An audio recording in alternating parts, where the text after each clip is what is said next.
So in today's adventure, I'm taking my $28 electric chainsaw and I'm going to try to cut up a big tree that's in a ditch. And I thought I had some chainsaw bar oil,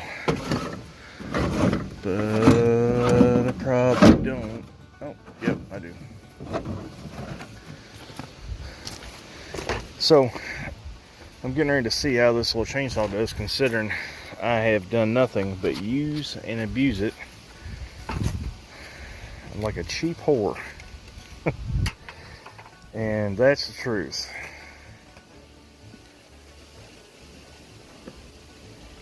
I have used the chain to cut nails and walls. It's got hung up on metal straps. I mean, I've just not been nice to this $28 chainsaw. And I cut down the other half of that tree that's right there was actually in my driveway, and this is what I used to cut it up with. It did pretty good. I don't have any complaints about it at all, other than the fact that the chain's dull, but I might as well just take this off. What's up, Jamie? It's totally my fault because the chain's dull, because I've cut everything I could possibly find just because. So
for a little bitty electric chainsaw, I don't have any complaints, honestly.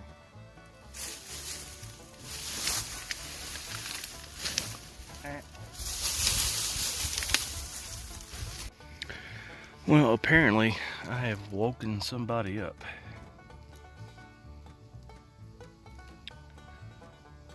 I think I got that in camera. See? So yeah, that little chainsaw for $28 does pretty good with a dull chain.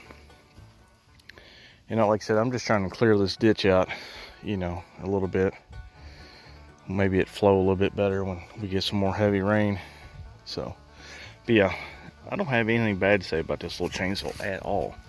If you just need a light chainsaw for like home use, I mean, you can't beat it. I mean, seriously, it's 28 bucks. I mean, you can't go wrong.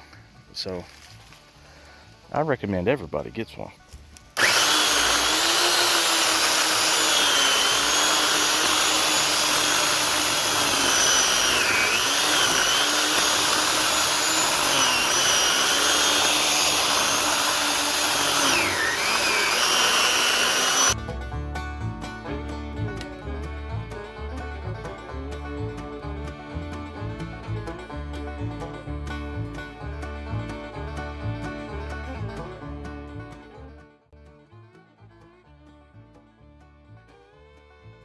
So long, Mr. Chain. It got to the point where this chain would not cut anything. It would just sit there and spin and spin and spin. But am I complaining? Nope, not at all. I don't have, like I said, I don't have anything but good words to say about this chainsaw. I mean, it's a little electric chainsaw, you know, for somebody if you needed one in a pinch. it works great. You put a good chain on it, like something from maybe Diablo or just a good high quality chain, you'd be surprised what this thing would do. I mean, I'll have to show you, I'll put some pictures in here and show you guys what I was dealing with when I first moved in here. This is a little chainsaw that I did it with. Yeah, I just, like I said, for 28 bucks. They probably cost more now, but for what I paid for it, well worth the money. Here's a little tip. If this goes for any kind of chainsaw, I see a lot of guys, they will get done using their chainsaw and they'll put it up and they wonder why their chainsaw is always leaking bar oil. Well, you're really supposed to empty it out after every time you use your saw, because they're going to leak. That's what they do. And you pour out your oil and then you hang your saw up. The Worx, a 14-inch electric chainsaw. I just wanted to make this video real quick and show you guys probably one of my most favorite cheap tools. I have nothing bad to say about it. I've mistreated this thing. I've beat the crap out of it. Like I said earlier in the video, it's done nothing but served me well. It is what it is. So I'll have a link below in the description. If you need a light little saw, I know some of you people might be a little bit older, you just have a hard time, you got lower back problems, have a hard time holding something out a little bit. This is perfect if you've got light, small jobs. And if you're like me and you just don't care, you'll use something on like this on a job that would need like a farm boss or something. Because I'm just that guy. So anyway, guys, I'll talk to y'all later.